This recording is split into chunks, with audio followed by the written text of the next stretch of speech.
on this COVID, I guess, so-called 3.5 package, which I think I'd mentioned on the call last week. There were discussions last week to add more money to the SBA Paycheck Protection Program, which had run out of money.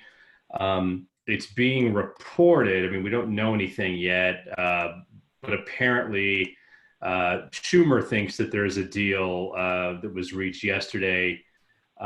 It sounds like just as of this morning, though, they're kind of still all on the phone trying to iron out, last minute details.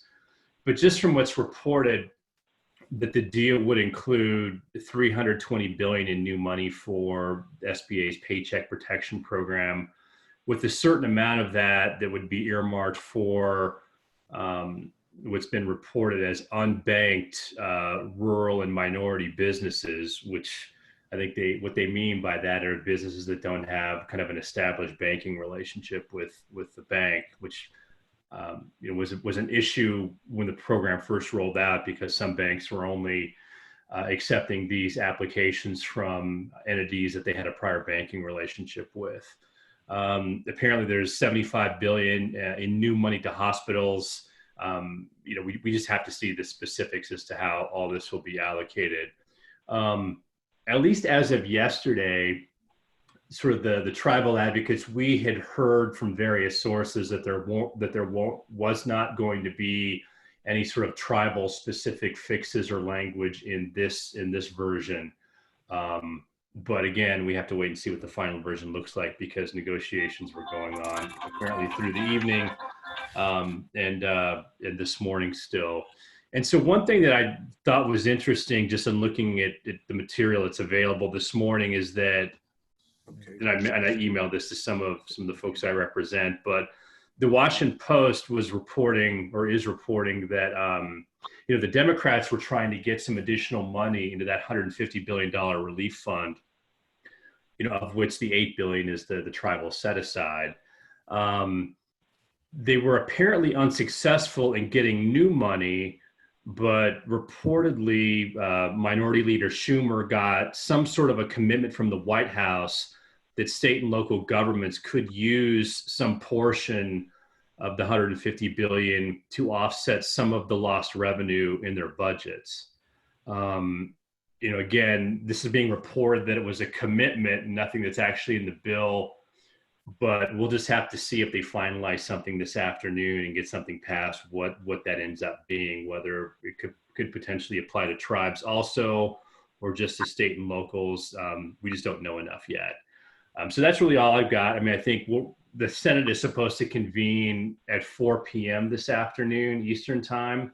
So if there's a deal, we expect that it'll be approved by then, and the text should be released, we think, very soon, because they want to get a sense from the members as to whether anybody would object. So we should be seeing the text here very soon.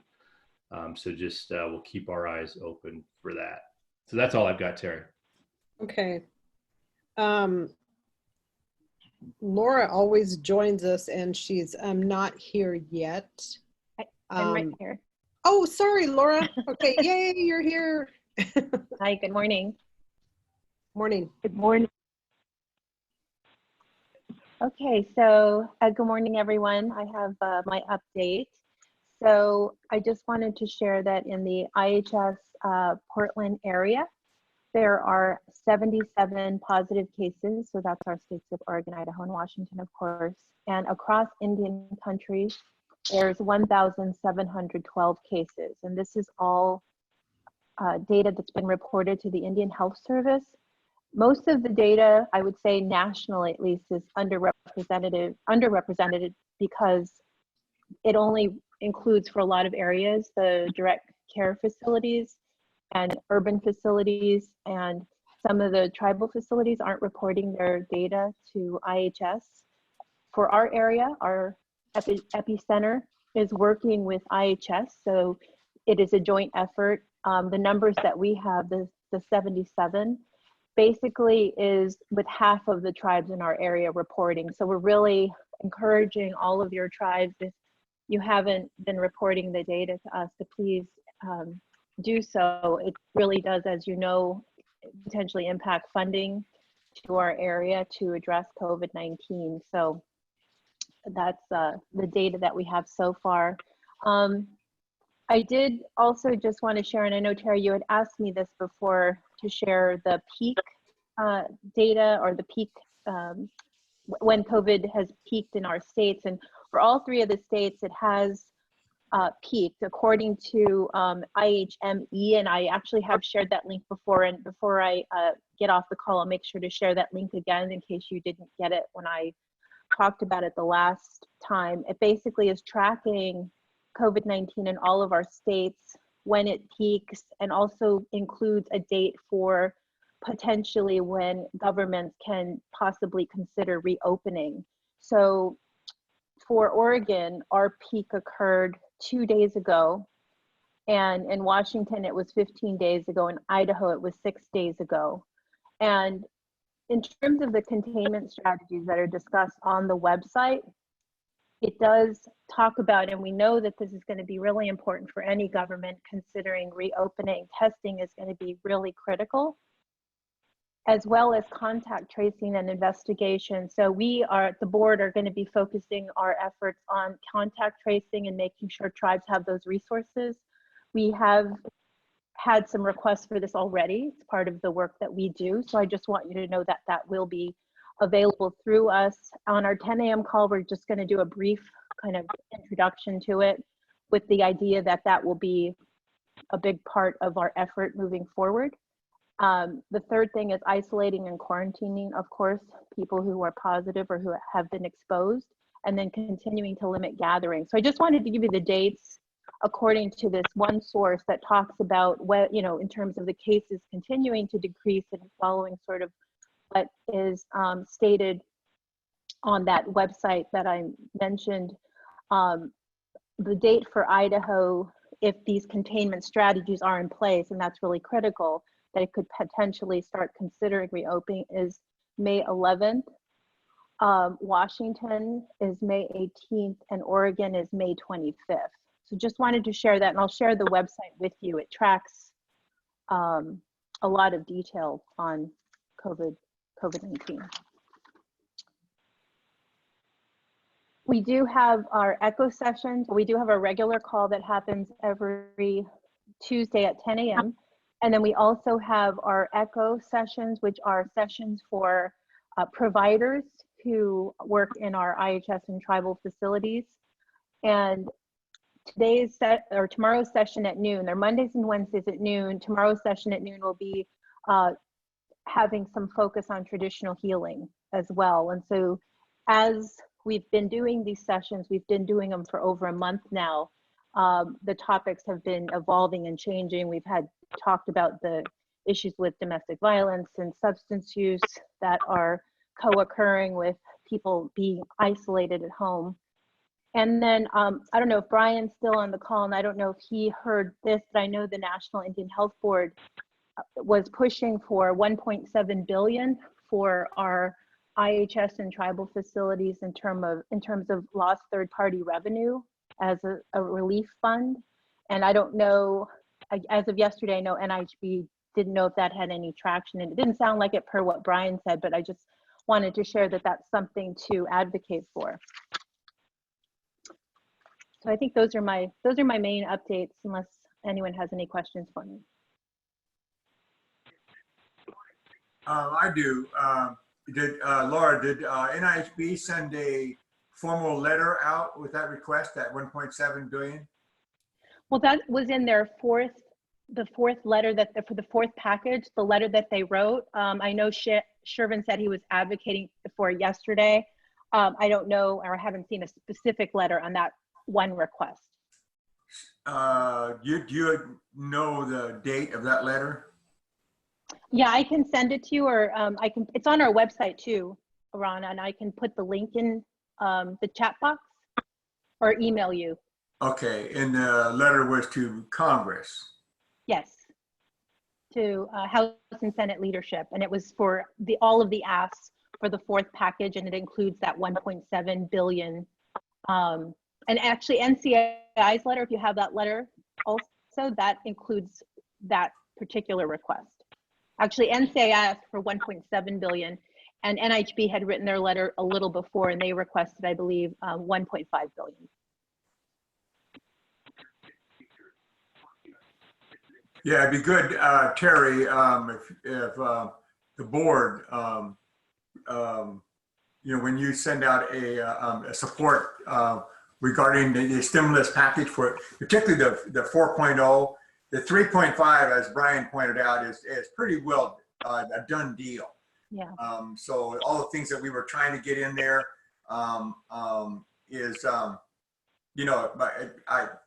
it's just not going to happen because they're trying to get this thing out of the and helping the SBA and the hospitals, et cetera. So I don't think anything else that we wanted is in there.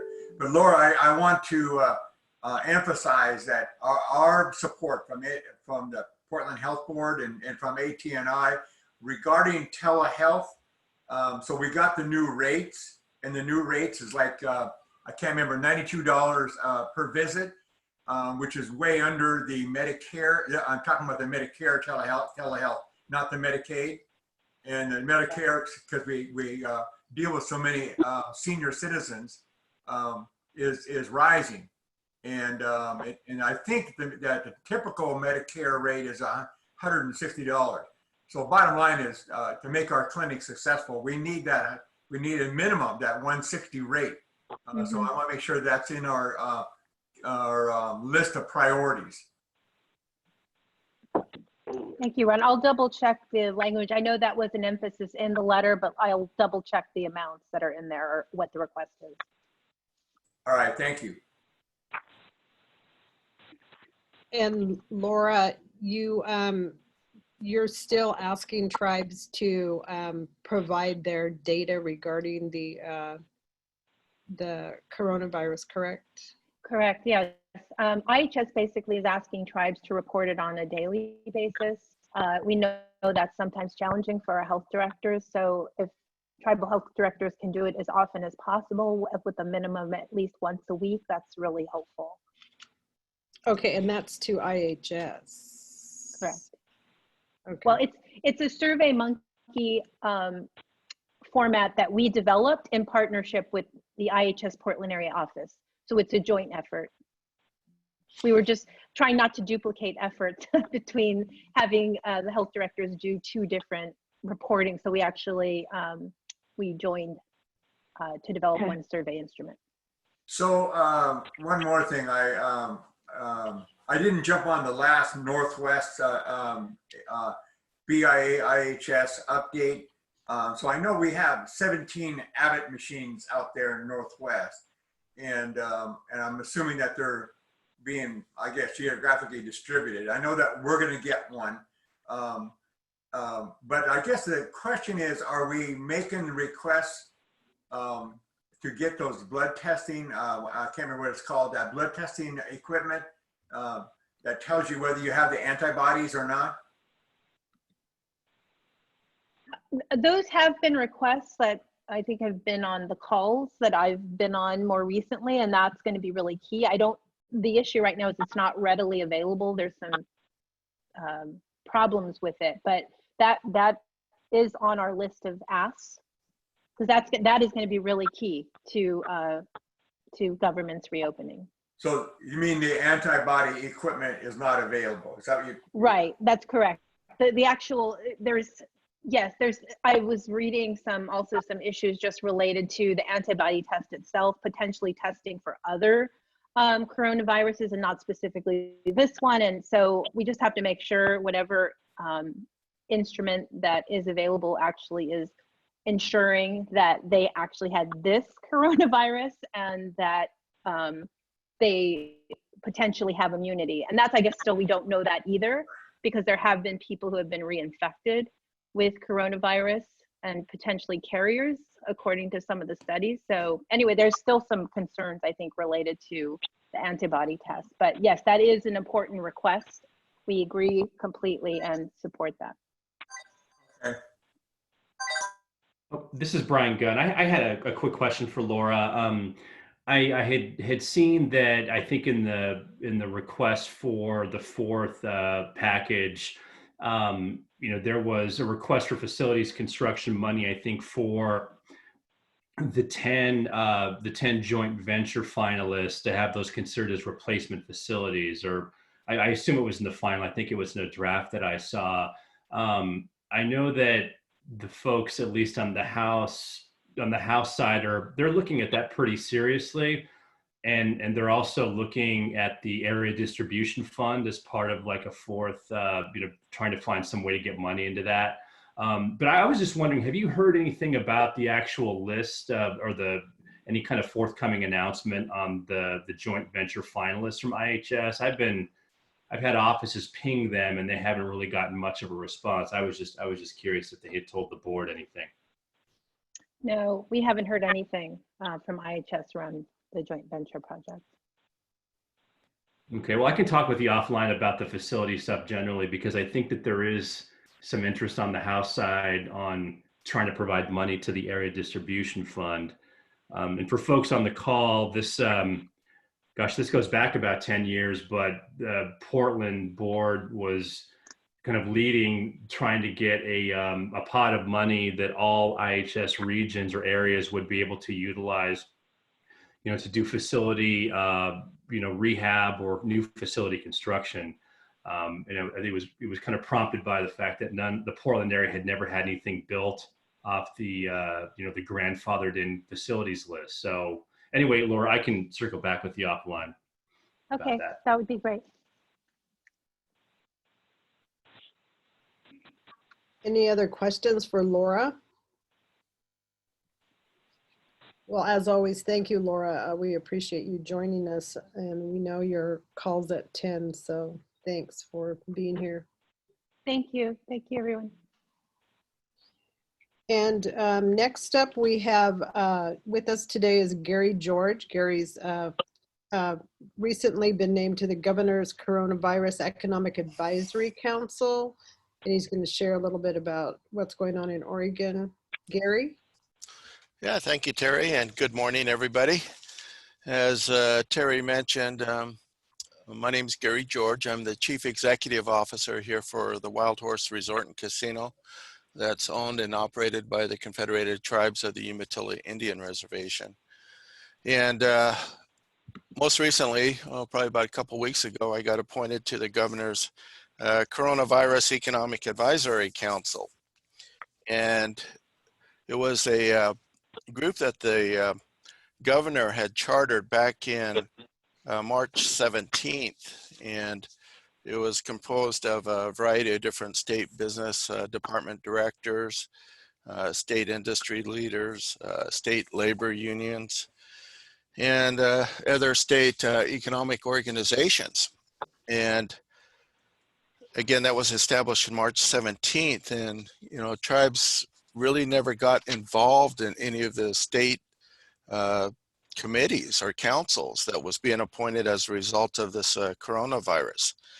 And the governor on March 8th declared the state of Oregon in a state of emergency because of the COVID-19. But she did have a series of meetings with tribal leaders every Friday, and I think it still continues to this day. But at that time, probably around the end of March, tribal leaders began looking at some of her committees that she appointed. And this Governor's Economic Advisory Council, the tribal leaders noted here in Oregon that they didn't have any tribal reps.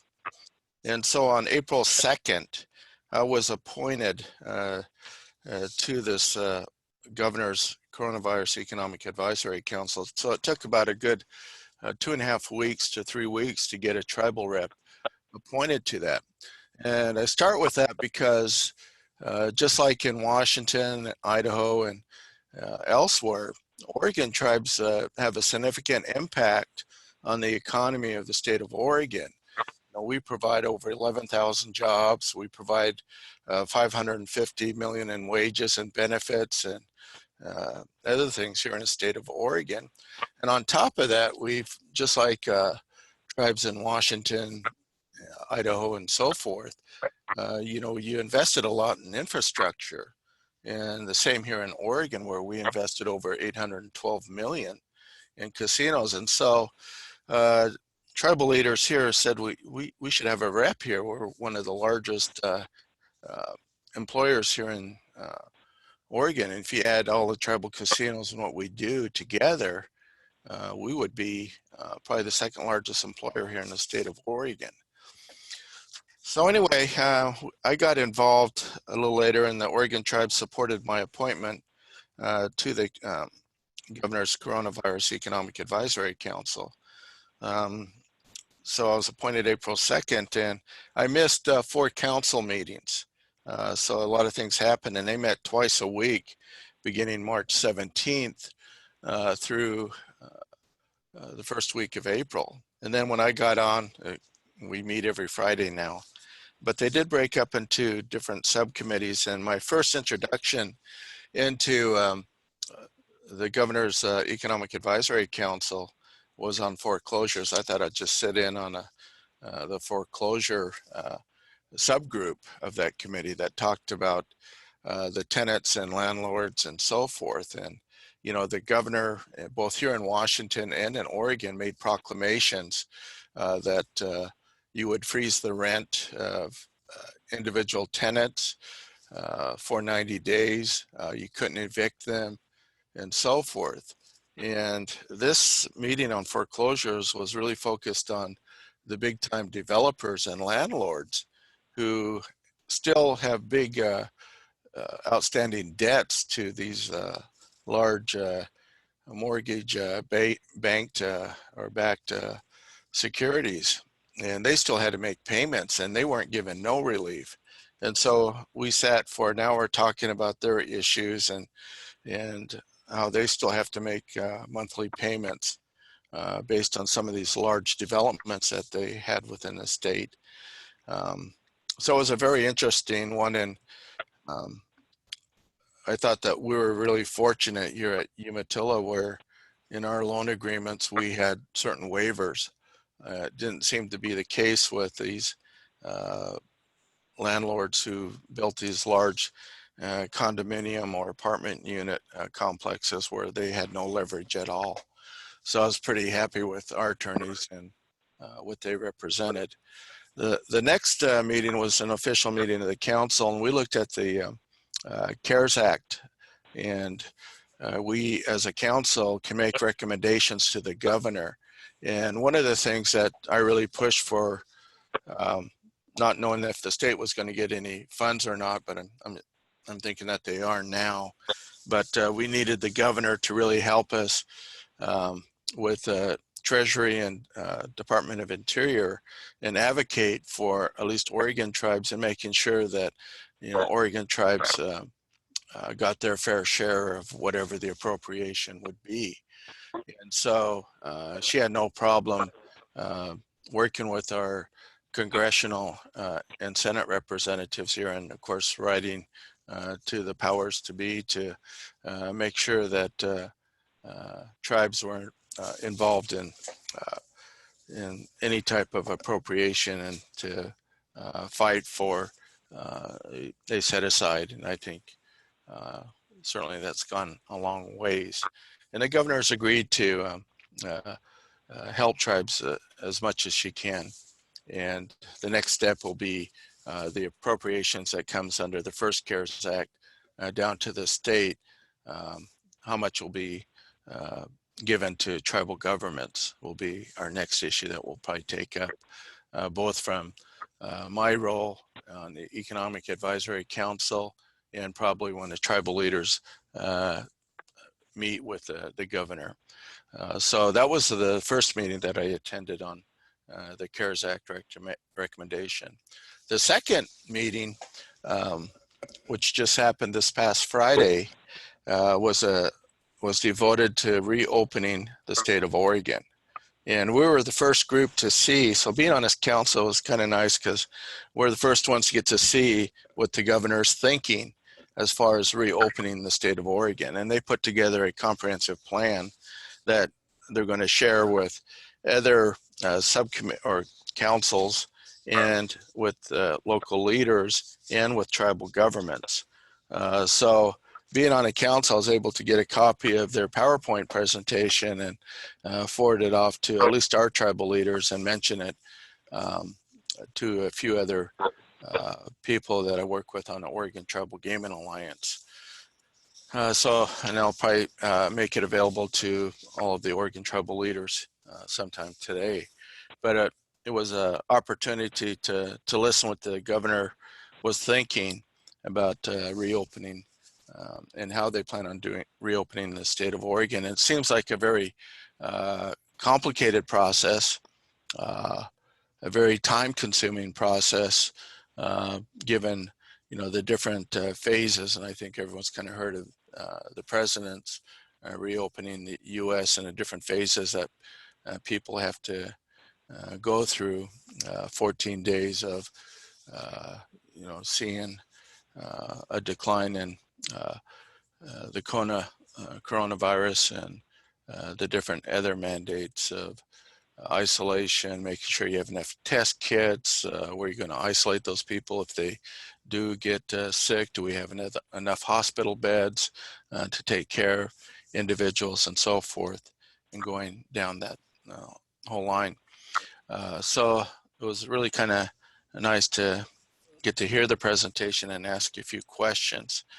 Probably the important part that came out of that is that we broke up into 5 different groups to talk about how we might reopen the state of Oregon. And those 5 groups are the restaurants, a subgroup on restaurants, a subgroup on retail, a subgroup on personal care or salons, hairstylists, transit, and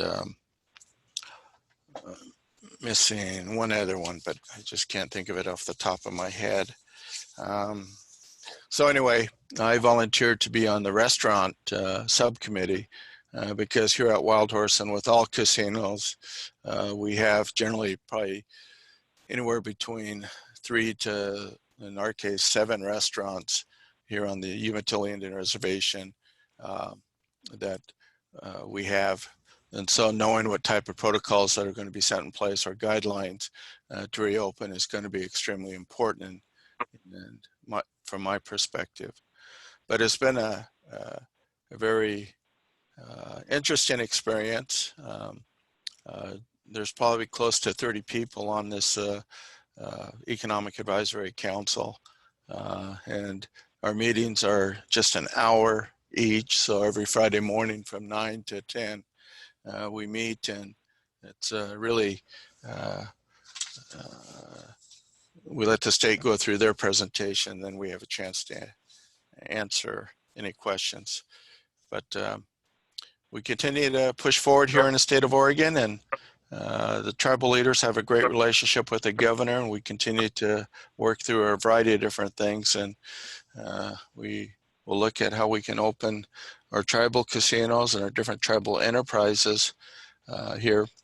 And probably one of the things that I forgot to mention, and it's probably true for maybe both Washington and Idaho, is that a lot of the tribes here are restored tribes or smaller tribes, and we've done well with our gaming facilities and on tribal lands, but we also own properties off reservation.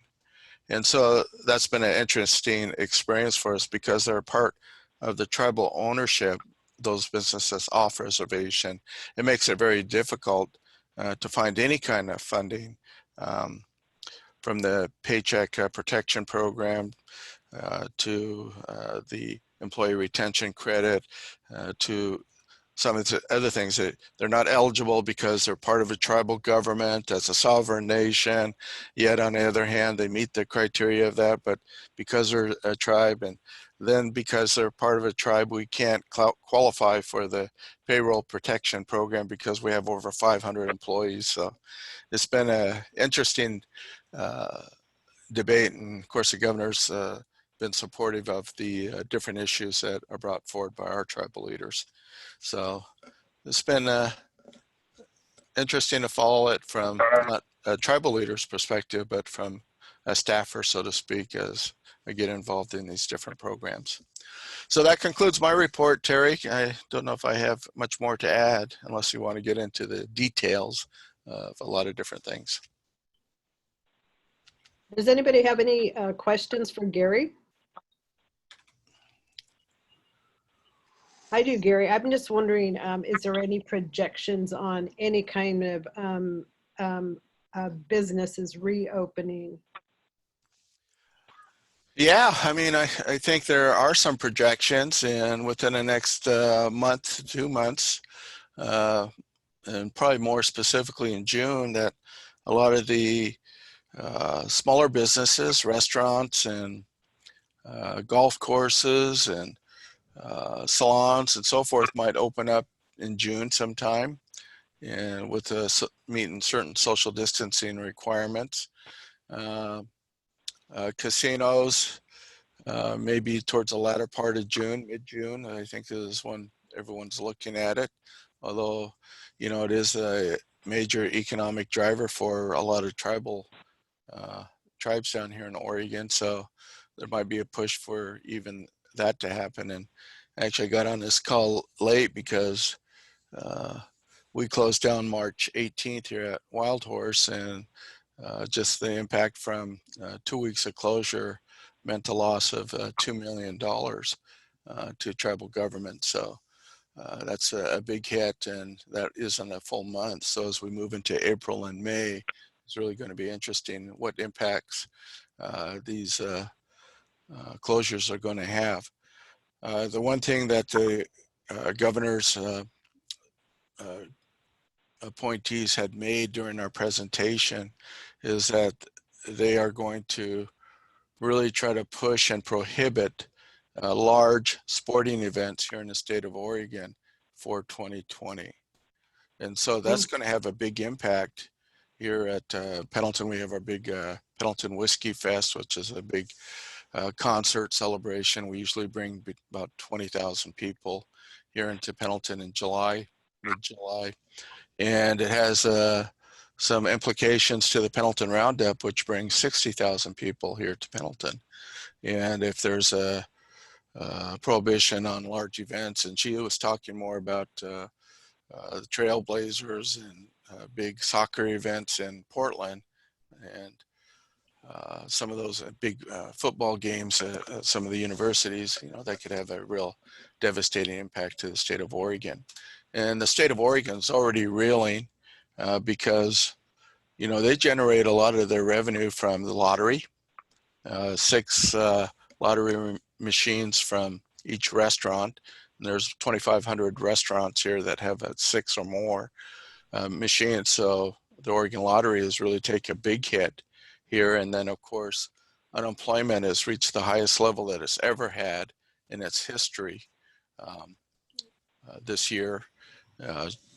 And the state generates a lot of revenue from its income tax from people who are employed.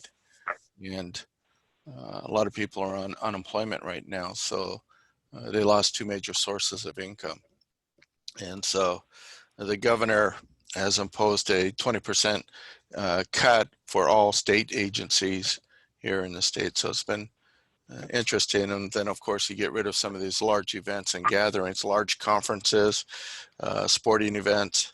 That's going to have a big impact as we kind of move through this. And they're thinking that 2021 might be when large events might start happening again here in Oregon. Any other questions for Gary? Okay, thanks, Gary. Okay. Well, Terry, thank you. I appreciate it. And you guys have a good meeting, and we'll see you at some conference maybe down the road. Thank you, Gary. Okay. Okay. I do have a comment. This is Sharon. That's really great about the role that Gary's been able to get involved in with the state. What about our Washington, Idaho, other tribal states for ATNI? Has such an opportunity existed for our states to have representatives? That's a very important role to be involved in those economic, boards and state level activities. Do we have anybody in our other states that do the same, our counterpart?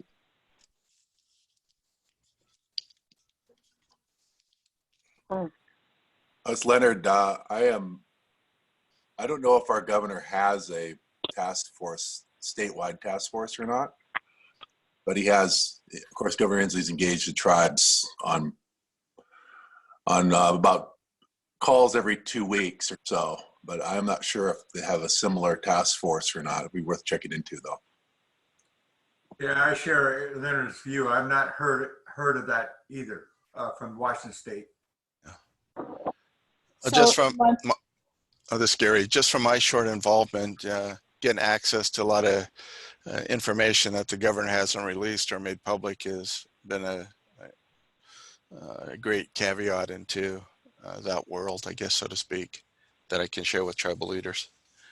So if you ever get that opportunity, you guys should, both Washington, Idaho, and Montana should jump on it. I see Amber's on the call, and that might be a good thing for us to look into instead of being, waiting for something to drop on us, maybe ask. But see if there is something we can be involved in. Economic development's just critical to all of us. Yeah.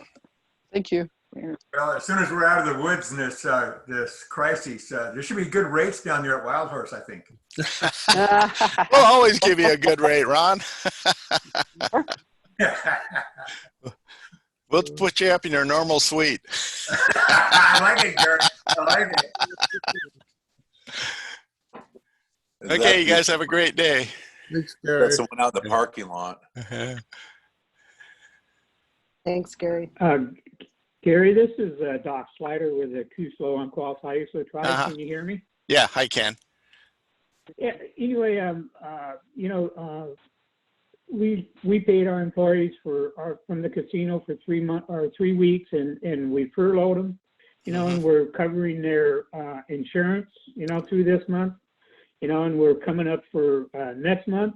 Is there some way you can figure out a way to get the governor to maybe try to help the tribes to make some of those payments?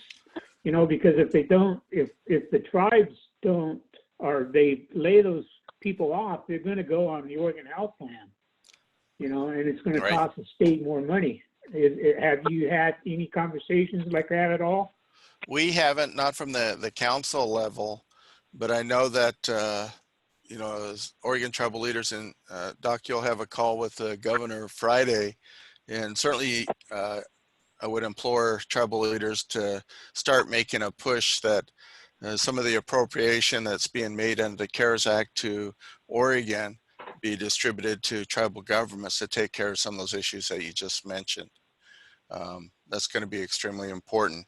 Here at Wild Horse, we had to furlough 870 employees, which means that we laid them off with the intent that we're going to call them back, but we're still paying their health benefits for them. So we expect we can't do that forever. And if this continues for a long time into May, then that's really going to have an impact to not only Wild Horse, but to the tribe itself. Well, and that being my question is, if furlough, you're paying that insurance, with the thought of everybody's going to be coming back. But if there's, if you run out of the funding and you can't pay that insurance, then you lay them off.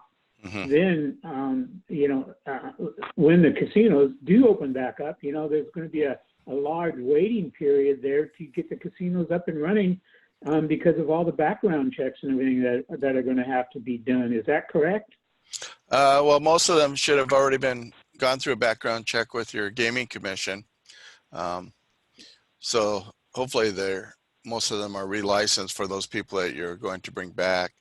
That shouldn't be an issue to the new employees that would have a problem, but you're concerned about when we reopen up, we might be in a recession by the time that all tribal casinos open up, and that could have, it'll take us a while to get back to any kind of normalcy, I guess, so to speak, because you know, when we open up, it's going to be a different environment, and there's going to be a different normal for all of our operations, and trying to figure out what we need to do is going to be important.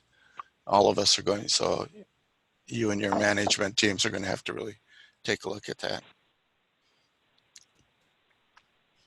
And so you're saying that if it came to the point and they went from furlough to layoff, when we brought them back, they would be able to go to work immediately if they had their background checks, you know, Yeah, if they were employed before? Yes, because I'm not sure how you work your system, but my badge is good until October 26, 2022. So I'm still licensed until the year 2022. And so I would not Even be. though, yeah, but even if you were laid off, that badge would Yes. still, you'd still be able to come back? Yes. Thank you And very much. our HR department provided a list to our gaming commission that showed all the people that have been laid off. So they know who's been laid off and who will bring back on. And we'll work with them closely to do that. Thank you. Mhm.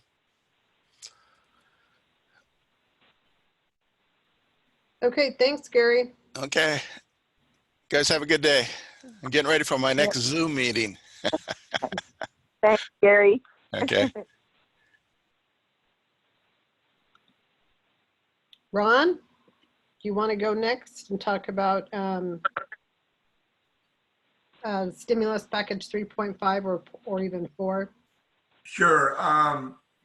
We had a Treasury TTAC meeting yesterday, and then there was a NAFOA meeting that many were on.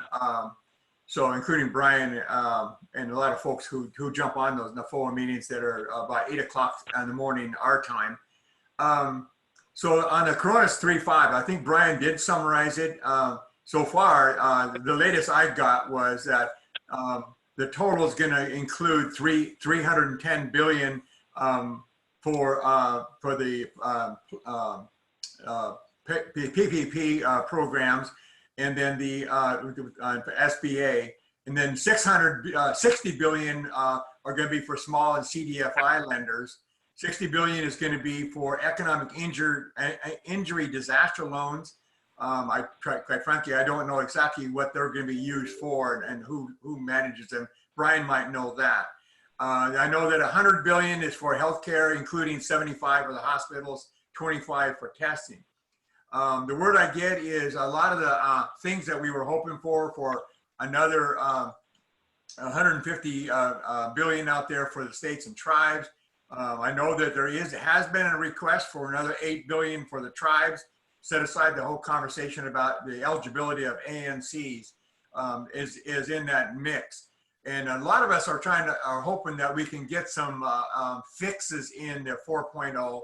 But the word I'm hearing is that they're thinking mid to late May before that can pop out of Congress, before they break for the Memorial Weekend break. Brian will probably have his finger on that pulse better than me. So anyhow, that was a conversation that we had.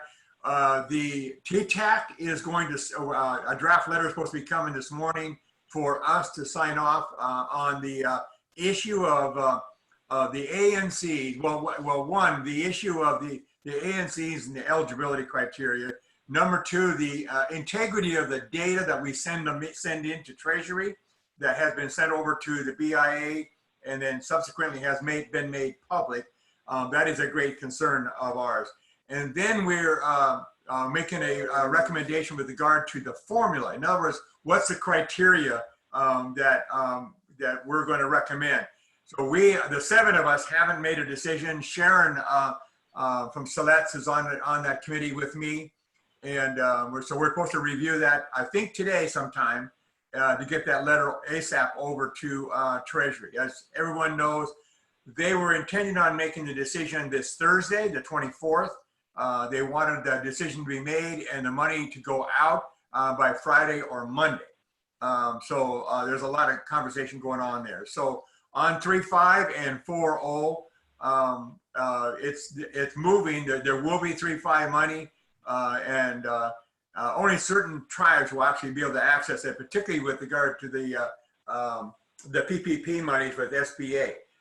So many of our businesses may be applying for loans and can't get it because they're out of money, and this will recharge that fund. So that's all I have right now, and I think that everybody's eyes are on the ANC issue, and then what the formula will be that Treasury will use. One of the other things is that the conversation of recusal or removal of Tara Sweeney from BIA. What we're doing with TTAC is basically saying that the advice of Interior basically is over. They did the consultation processes, those 2 meetings or teleconferences, and so their advice is over. Treasury now needs to make the decision and take it out of the hands of Interior altogether. So the pressure now is on Dan Kowalski and his team over there at Treasury regarding the eligibility and the distribution question. So we're pushing that envelope as advisors. And just to remind everybody, we're an advisor, nothing more than that. We're not a replacement of government-to-government consultation with regard to Treasury. So that's it. That's all I have for right now, Terry. And Okay. Any questions for Ron? Yeah, Ron, it's Leonard here. Had one regarding, I was watching some news and they were saying that the states are asking for their funding to be related to losses rather than expenses in this next round. And I don't know, I know that that's going to be a challenge for some of us in the tribes because I don't know the difference, to tell you the truth. But did you guys talk about that at all? We did. You're talking about the 10 million that's going out to the Washington State tribes? No, I'm talking about the 8 billion in general and other state relief. Because I think the state in COVID-3, they remember how they made that language, like it's got to be related to expenses directly related to COVID. And it's like, well, we shut our casino down. That's related to COVID. You know, Yeah. and then we're going to have to go through this IG process, and if the money ever gets out to us, which I assume it will someday. But anyway, I know it was interesting. I heard that on the news this morning that the states are asking on this next relief fund, it basically be given more freedom and broaden the eligibility for how they can spend the money. I don't know if that came up with you guys. No, that didn't come up in our TTAC meeting, our call yesterday. You know, our position from NCAI, NAFOA, and Intertribes has been that it has to be broad relative to the unbudgeted, unexpected expenditures. And that is the discretion of the tribe. And the way we understand the language, I see Kevin on the line now. We understand the language is that it's discretion of the states, so the same discretion should be for the tribes, and the inspector general is charged with regard to the compliance of the use of the money.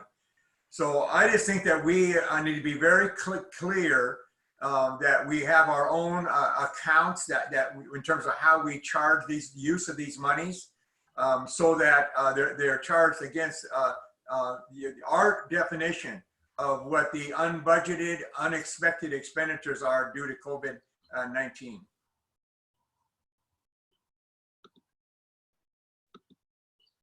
I would also say, Leonard, if they try to put some additional qualifying or narrowing of the definition of the use of the money, we should be very concerned about that. Taking away our discretion, because as you well know, it varies from tribe to tribe.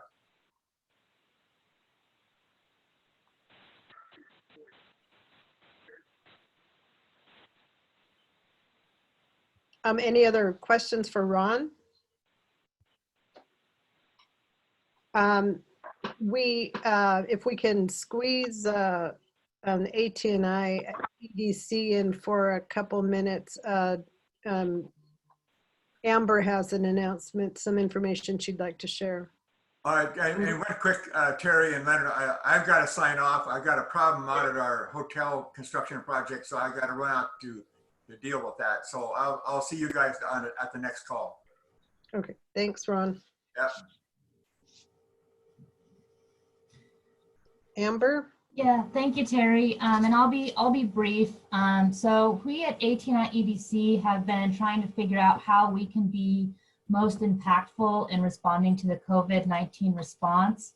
I'm just going to share my screen really quick here. So we just launched. Oh, I think I'm sharing my screen. 1 second. Let me share. You see like my website up there? Yes. Okay, good.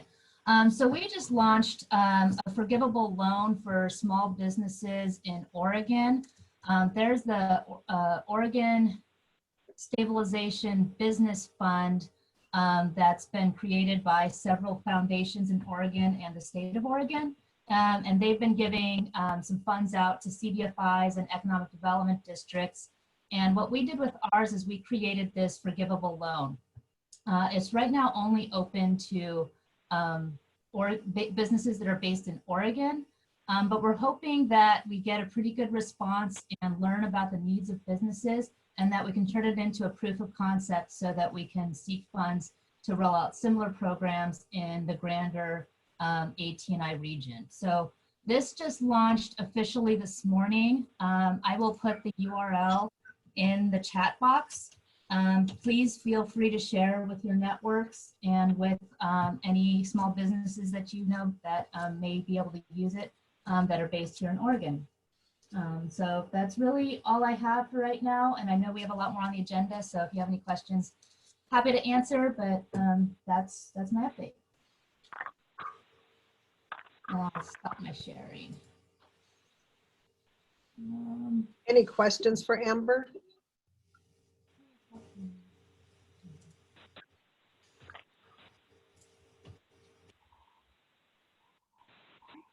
Okay, in going to our, in going to our state updates, with us this morning is the chairwoman from Salish and Kootenai, Shelley Fyant. Chairwoman, if you'd like to go ahead. Okay. Hesquex Pesia. Good morning, everyone. I'm just going to share some information specific to Montana. Montana's Governor Bullock issued a shelter in place, which is a stay-at-home and school closure order up until April 24th, which is this Friday. So we're expecting an update this week. In the past update, because he's kind of been going like every 2 weeks, in the past update, he said he would allow schools to open, leaving it up to the local districts. Apparently, he's getting some pressure on the east side of the state because they don't have any COVID cases. We also have a right-wing contingent who protested in the state capitol on Sunday. So as far as I know, 3 schools announced closing through the remainder of the year, and one of them was Browning on the Blackfeet Reservation. We do have our director of the Office of Indian Affairs, Jason Smith, serves on Governor Bullock's task force, and they sent out a survey through their website for input on how Montana should spend their money that we got. At 11:30 today, Governor Bullock is holding a call with all the tribes, at which time I'm going to express CSKT's concern about tourism.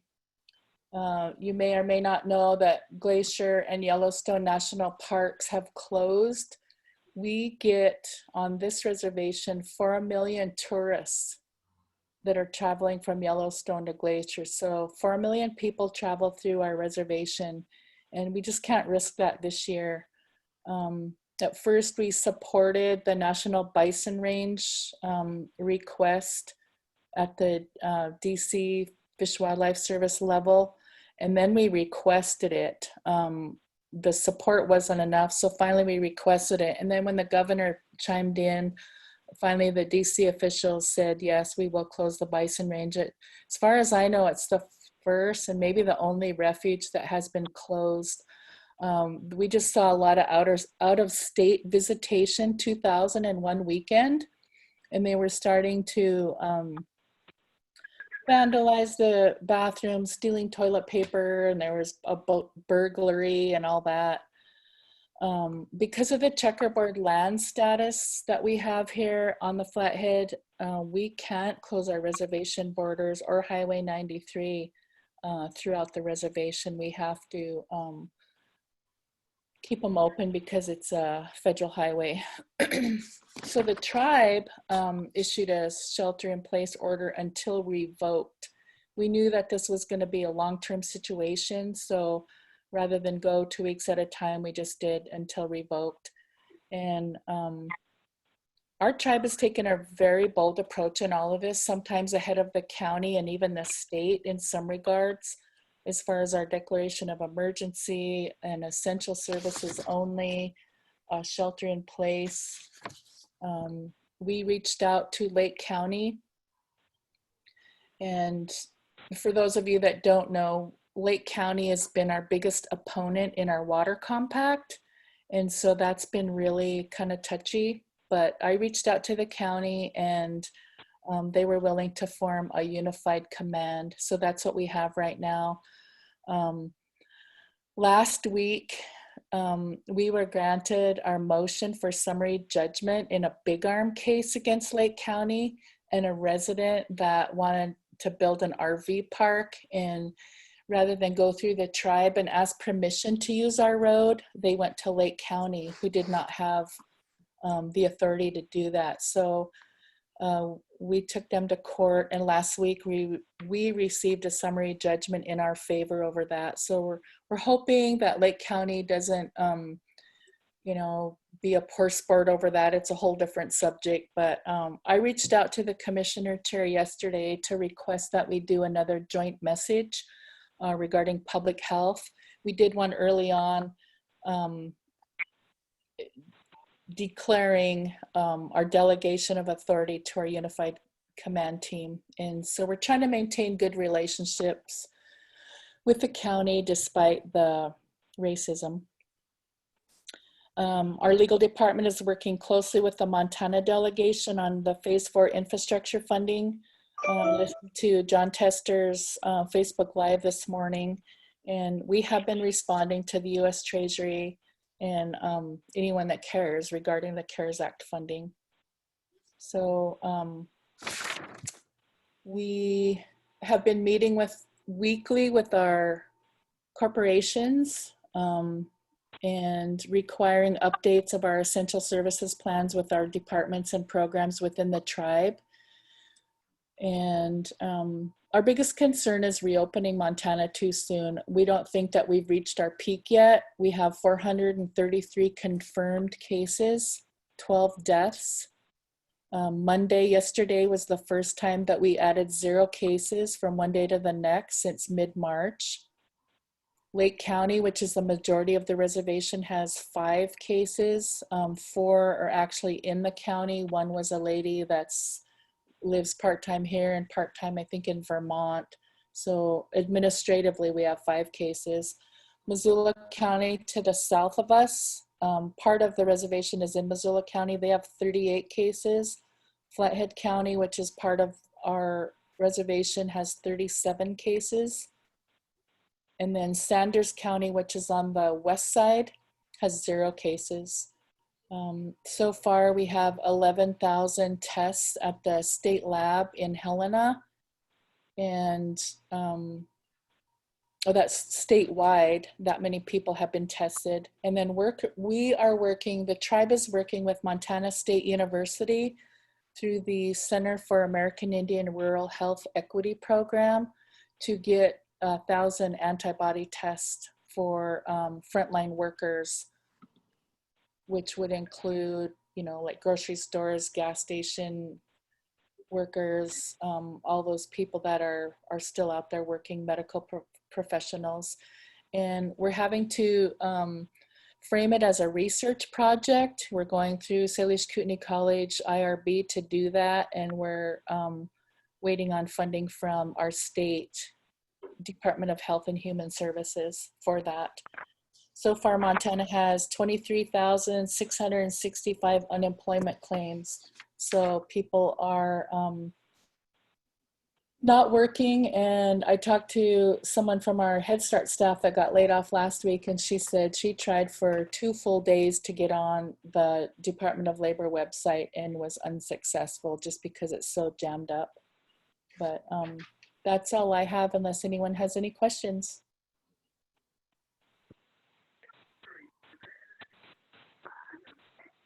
Any questions for Chairwoman Fayant?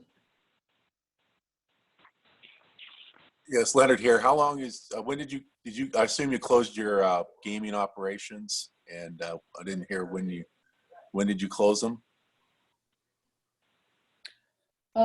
I believe it was like March 14th. It was right when we declared our declaration of emergency. Okay. Yeah.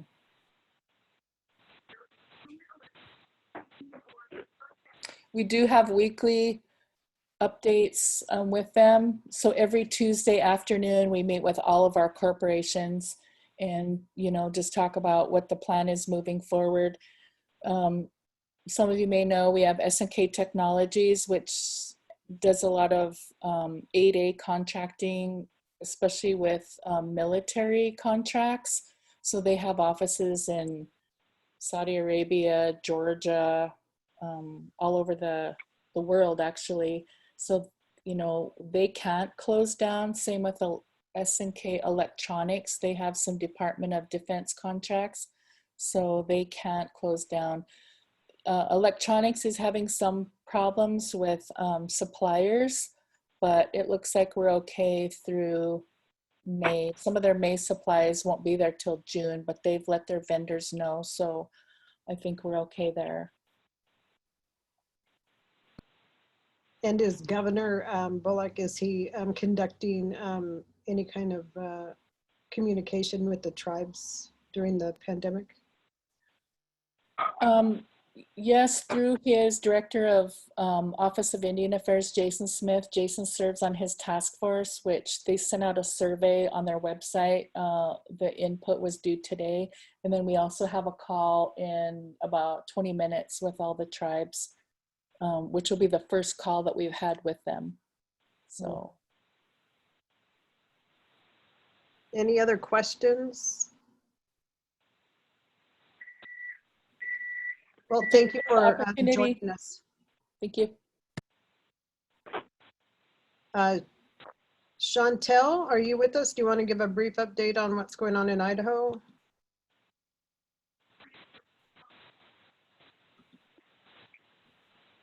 Okay. Hello, can you hear me? Yes. Hi. Okay, so for Idaho, I'm just going to go quickly. I gave a report last week, but currently the state of Idaho, Governor Little did a extension on his stay-at-home order that extends out to April 30th. So as of right now, our cases are at 1,736, and now our numbers are kind of fluctuating versus the confirmed. They just added in the probable. So that's fluctuating our numbers quite a bit. One day we'll see 4, and then the next, right today, our number is at 64 with 48 deaths.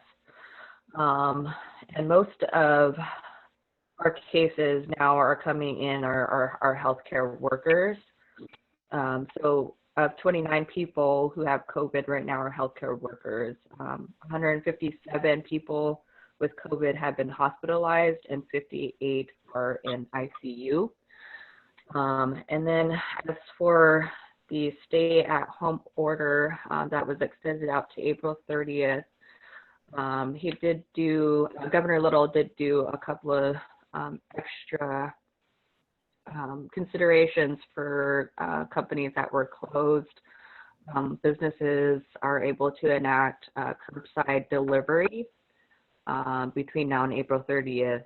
And he extended that to some non-essential businesses that can actually operate that and maintain social distancing for the curbside. Drive-ins, drive-throughs, pickups, mail services, and delivery services. Some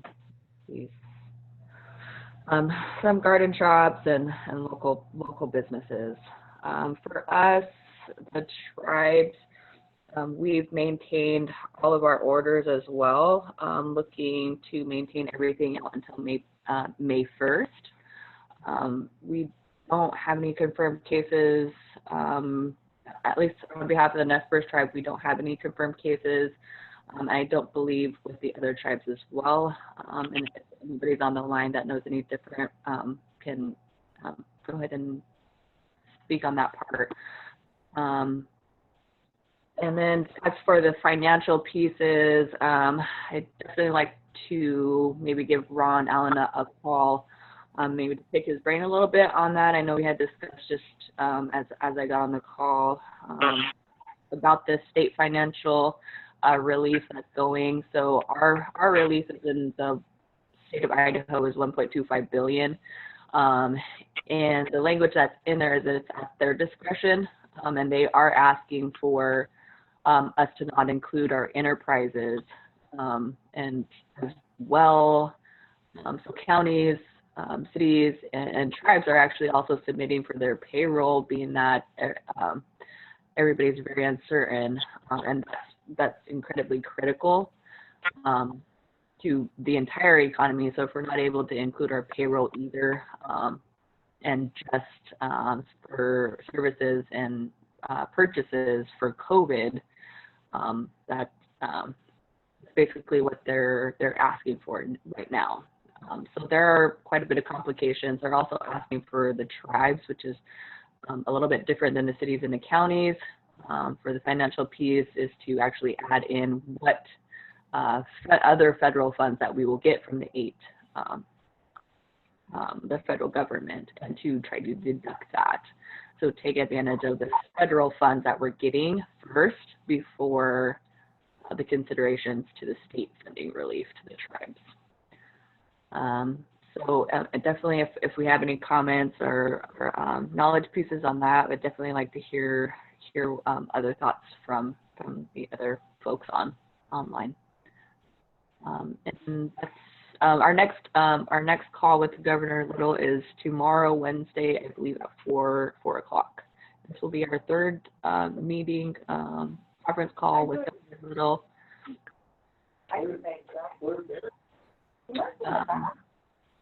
And yeah, so I definitely welcome questions and comments if anybody has any input on the financial pieces as well. Thank you. Any questions for Chantel? Yeah.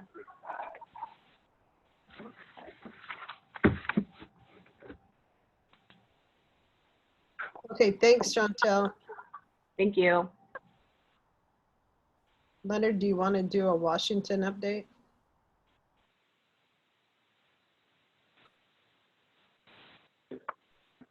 Yeah, where are we? Well, we've been working with the state on a share of the money that they're putting forward. They put forward two $5 million payments that are coming out, and they've been in consultation with us on how to distribute that in a formula. So we've been working with them on that, and that's been a pretty good effort. And then we've been talking preliminarily with them on their state funding that they got out of COVID-3, how much of that will be provided to the tribes, since we're major employers in the state. So that's been pretty positive interaction with Governor Inslee. And then people, we've been, on the calls with the governor's office of Indian Affairs and some with the governor himself. We've been able to get some work done as well on, what a reopening of the economy might look like. So we're waiting. Ours ends on May 4th. I think we'll probably hear something before that. And I think it's probably going to get extended. My guess is, but I don't know about how many weeks. And then he's been looking at the White House's proposal. It's coming out in different phases, and he still feels we're in phase one. However, our efforts, of course, have been pretty successful in Northwest at flattening the curve. So how that translates into reopening our economies is something that we're all battling with, of course, and it's probably varying opinions with even our own tribes. So those are the major things that we've been doing. And of course, we've been working pretty actively with our local governments too, with the state and counties, and getting the supplies and things that we need. I don't think it's been total success has been varied from tribe to tribe and county to county, but we've been able to get some support locally as well. So I like to hear people working with their local governments, as we heard in Montana. So that's primarily all I have. Anybody else has anything to add from Washington, feel free.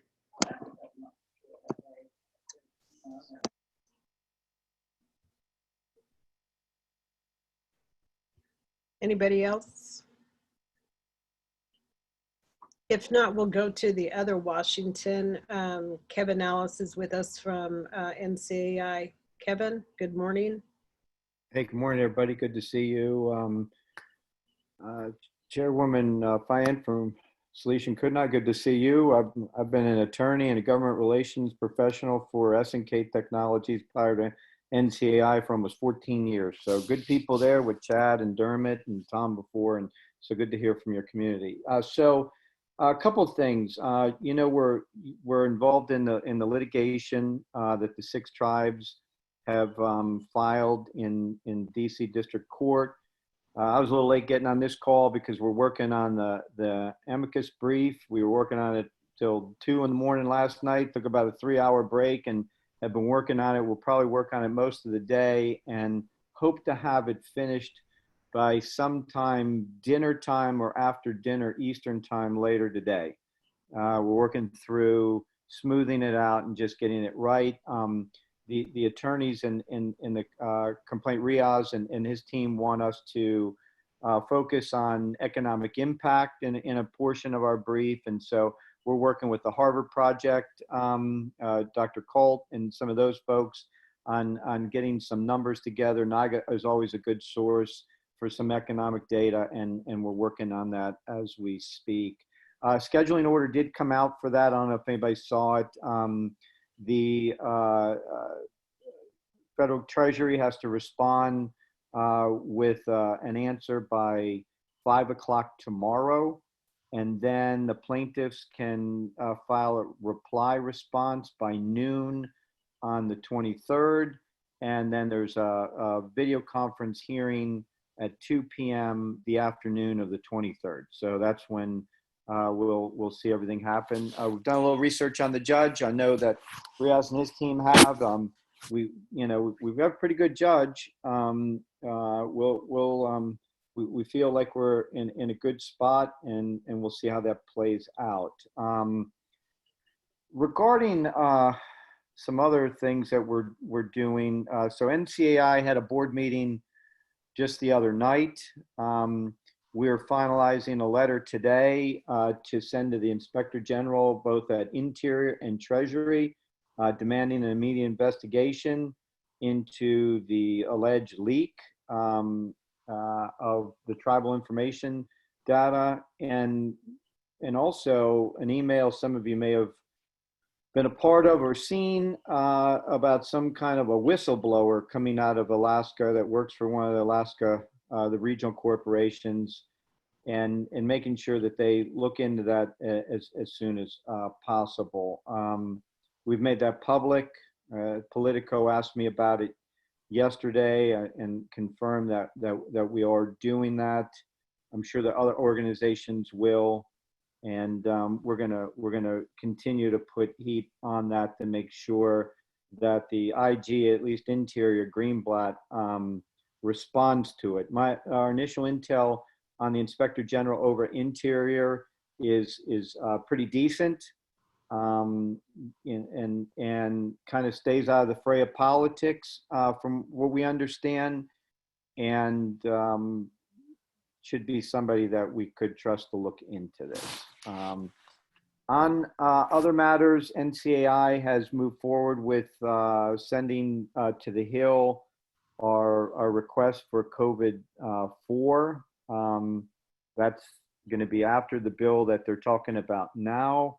The bill that may go through today or tomorrow, or it depends on a few political stances, is really just going to kind of be designed to refund the PPP program with no amendments.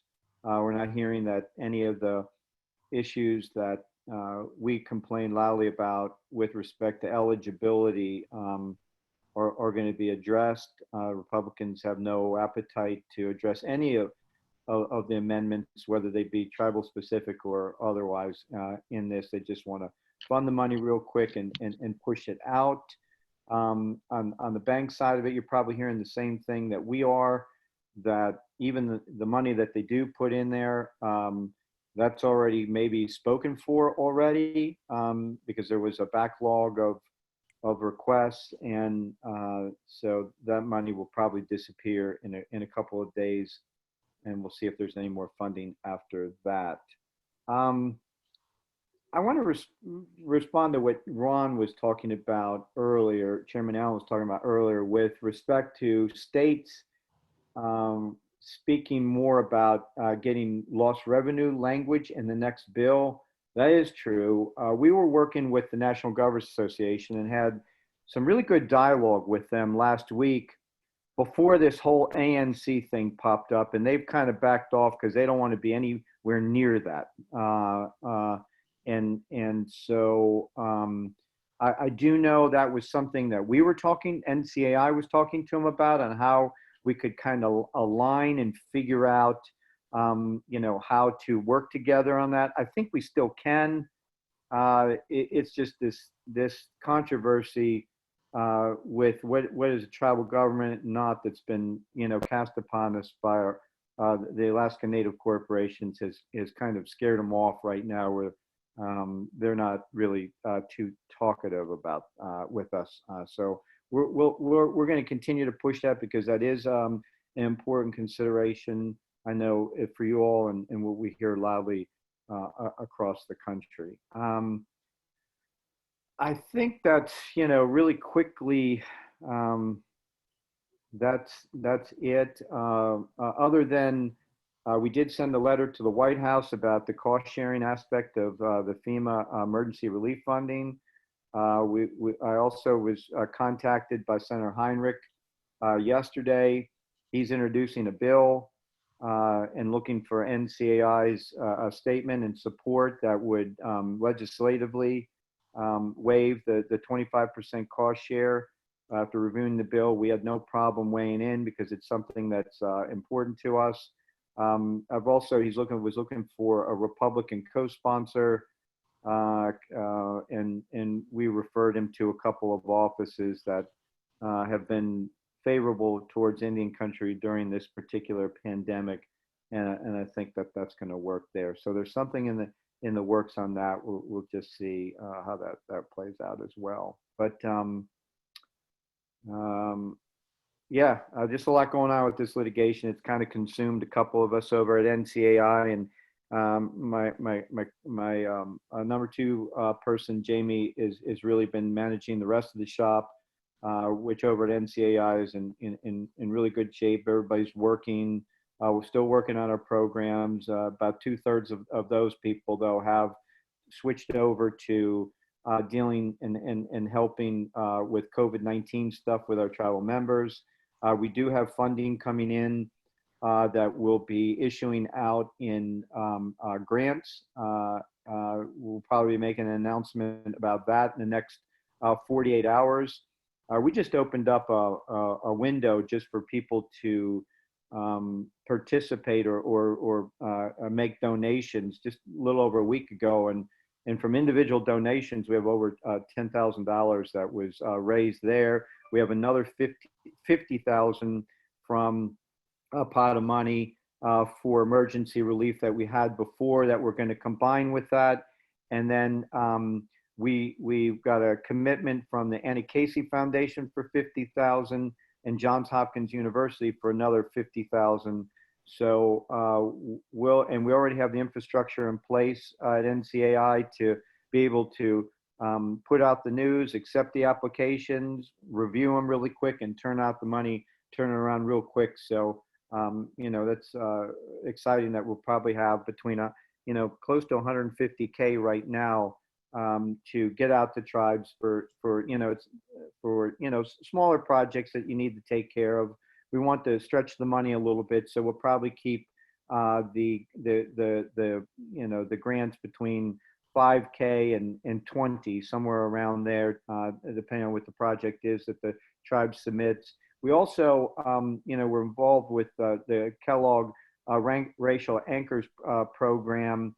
All of us on that, of the 9 organizations, have been really working with the Kellogg Foundation over the last 40 days about phase 2 of that, and that was a civic engagement program. But what Kellogg needed to fund to make sure all the work that we've done the last 2 years stays in place, and that means finding funding, whether it be from Kellogg or their partners, to give to each of the anchors to push out to their communities. So we'll find out also in the next 10 days or so, a larger additional pot of money that will come to NCAI that we can push out to tribes to help them bridge their needs with respect to dealing with COVID-19, at the same time trying to keep their civic engagement programs up and running while this is going on. So you'll see some stuff very soon about what we're doing when that's available, and announcements on that, Terry. So Chairman and Terry, that's all I have, unless there's some questions.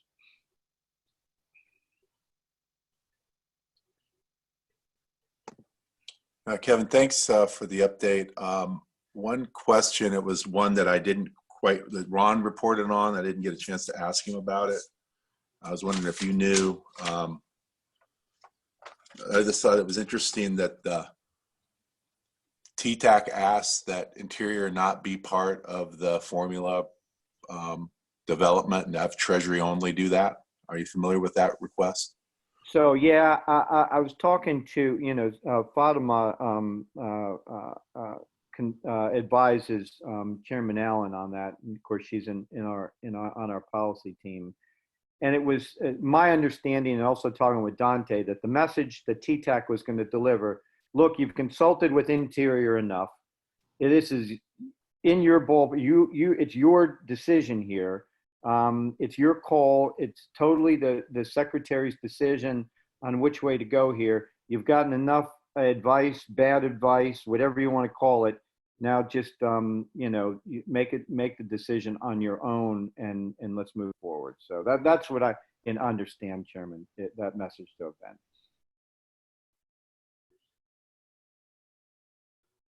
Kevin, can you give me a rundown again? You already said it, but can you give me a rundown on what's happening this week with regards to the lawsuit? Yeah, so tomorrow, 5 p.m., Treasury has to respond to the complaint and the temporary restraining order and preliminary injunction motion. They have to submit that by 5 p.m. They have not submitted anything yet. There is an attorney over at DOJ that's been assigned to it. Lynch is his last name. There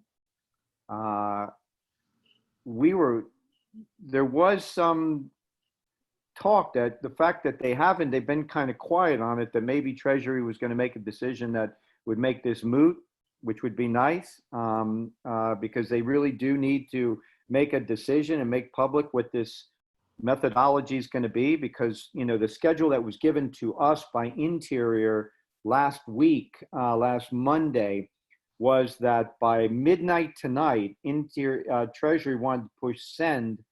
that would be the final push to get the money out, by the time it was supposed to. So they wanted to issue that methodology by the middle of last week, Thursday at the latest. We heard that they had stopped because they were hearing, excuse me, they were hearing us. They were hearing the outcry and delivering on it. Exactly how they were looking on it, we don't know, but we do know that they did delay making that public. So something was getting to them. But so they've got to do something quick. So this litigation, Terry, by 5 p.m. tomorrow, Treasury through DOJ has to file a response. And then on the 23rd, which is that's Thursday, by noon, Riaz and his team, the plaintiffs, can submit a reply to that.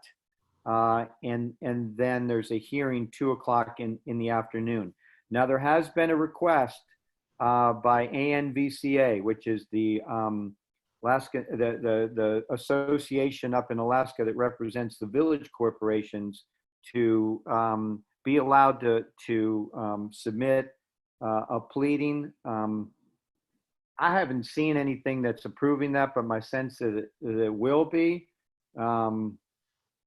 Again, we're just an amici, so we don't really control any of this. Riaz would know more about that, but I'm interested to see what the heck they have to say. The complaint and the TRO and preliminary injunction filing, that was an amazing document. I just have to say, they did a really good job laying this out in detail and cited that.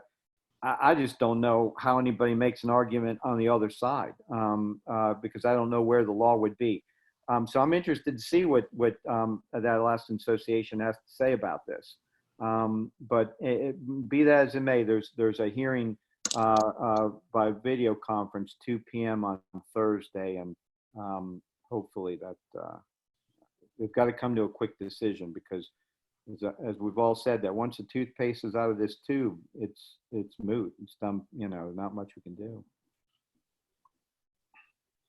Okay, thanks. Does anyone have any questions for Kevin?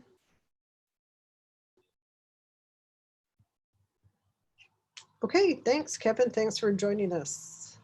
Thank you. Oh, hey, Terry, it's Henry. Go ahead.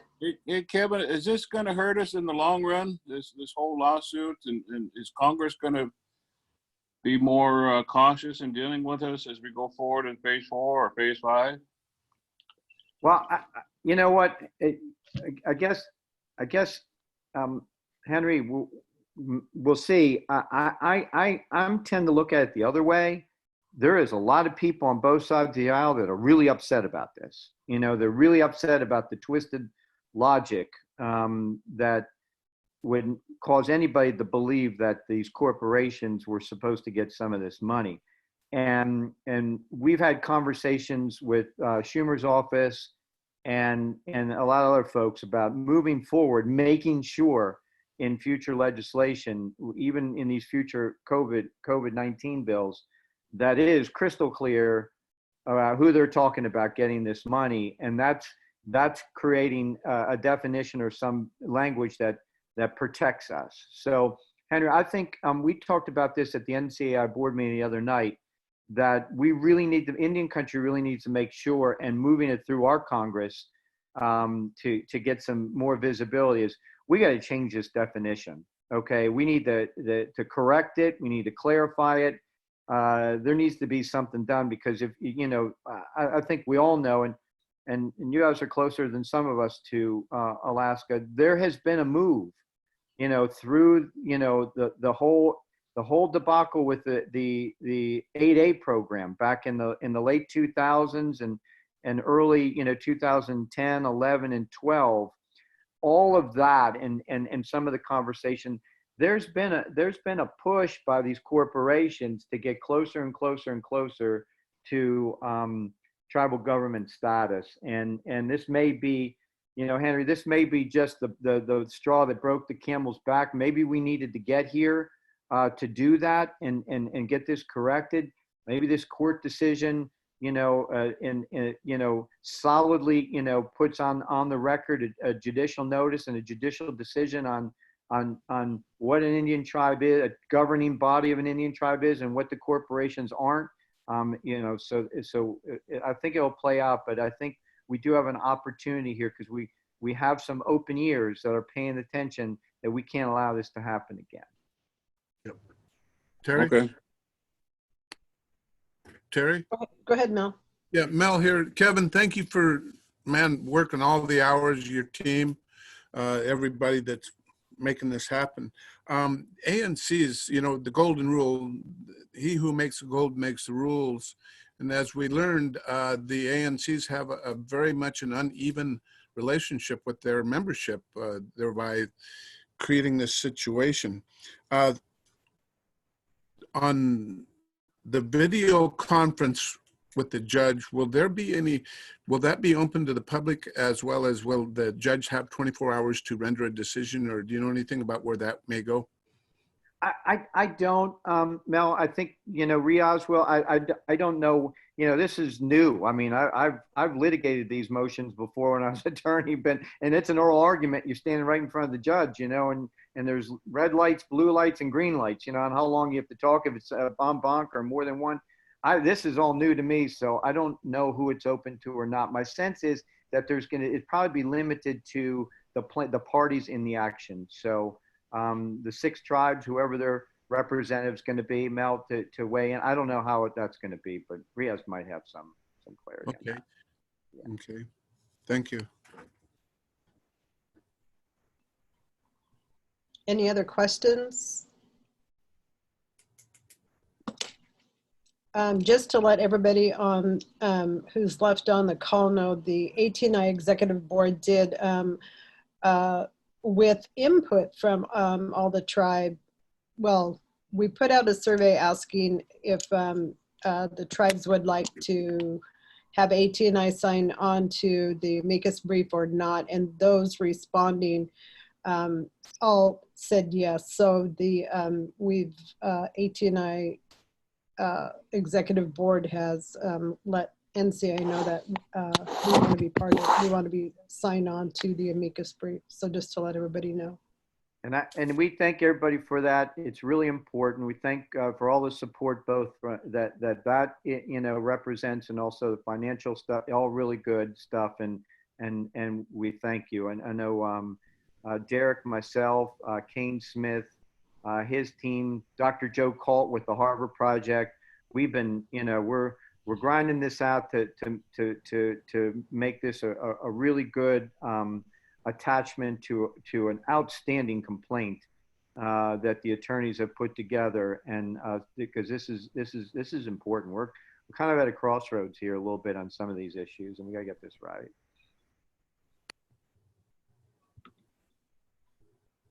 Okay, anything else or any other questions? Okay.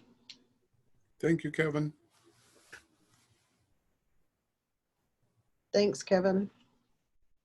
Thank you. Leonard, did you have anything further? No, just thank everybody for hanging in there, working so hard for your individual tribes, and then also for the Northwest as a whole. We're going to have to be as creative and as adaptive and as resilient as ever. I think that, looking at what this future holds is hard to predict, but we will have to adjust our economies to what I think will be something different. I think there'll be some things the same, but things are going to change in some ways. But I think that all the work that we've done and our predecessors have done has paid off in some ways in our relationship with Congress. I think that ATNI has been a big part of that, and the fact that we've stayed engaged in our commitment to our sovereignty, and that's what really paid dividends when this crisis hit. So all those meetings, we felt like we weren't accomplishing anything sometimes, and all of the campaign donations and all the work that we've done to support candidates and have people, that are demonstrate their support for the government-to-government relationship, I think has paid off, and it's also paid off in our participation at National Congress of American Indians as well. So just congratulations everybody on that, but we still have a lot of more work to go. I understand we're not out of this yet, but I know that we'll come through this in the best way possible. So thank you everybody for being on the call, and sorry for being late. One more thing. Oh, go ahead, Mel. Yeah. Is the check in the mail? It will be today. Okay. Just let Kevin know that. Okay, I did yesterday. I was talking about Treasury's check. Oh, I see. Which check I'm you sorry. talking about, Mel? Yeah, which one? Mel's still waiting for his stimulus. That's right. I got it.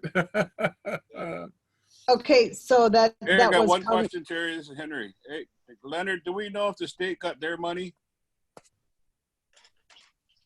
I don't know. I think we can check. That's a very good question. Can we find out? I'll see what I can do to find out. Okay. Yeah, I can find out. I can try to find out. I never even thought about it until you just mentioned it, Henry. I've been so focused on this other thing. Okay. Great. And then one other comment I have is that the ATNI Executive Board also decided to make a contribution to the legal fund for the amicus brief, and but they would like to also encourage any individual tribes who would like to contribute to do so as well. Thank you. And where do we make that contribution? To NCAI, correct, Kevin? Yeah. I mean, and that'd be great. And if we get oversubscribed, if it's more than our legal fees, I'll let you know, and we can figure out what to do at that point. Because the attorneys were very reasonable. So we yeah. I mean, I'll just be upfront with you. I mean, there's no they're charging $7,500 cap. Okay, that was reasonable. We thought it'd be like $20,000 to $25,000, and so any little bit helps, because we are a nonprofit. Right, Chairman? Right. We're a nonprofit. And the board committed. You can find a use for the extra money, I'm sure. Yes. And so if we get extra money, we would write everybody and say, would you mind if we move this over to that relief fund that we would just then kick out, and add to the grant money we give to tribes. Hey, I'll pledge Chilelo's money. Thank you, Henry.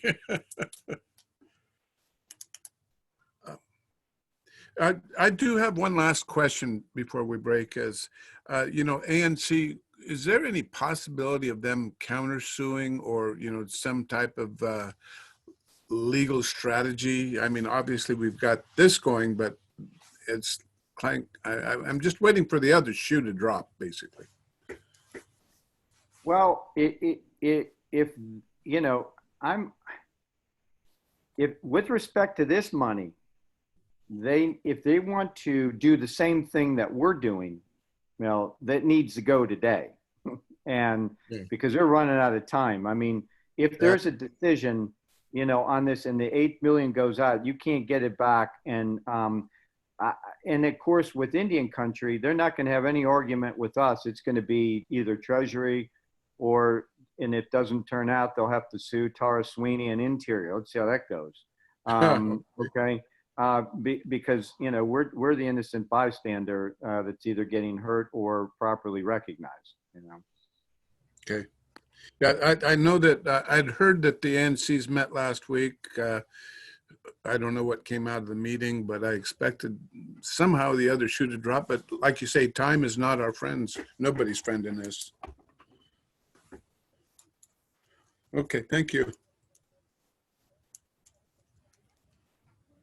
With that, I think we can adjourn then. Terry, we're through the agenda. Yes. All right, good enough. Thank you, everybody. Thank you.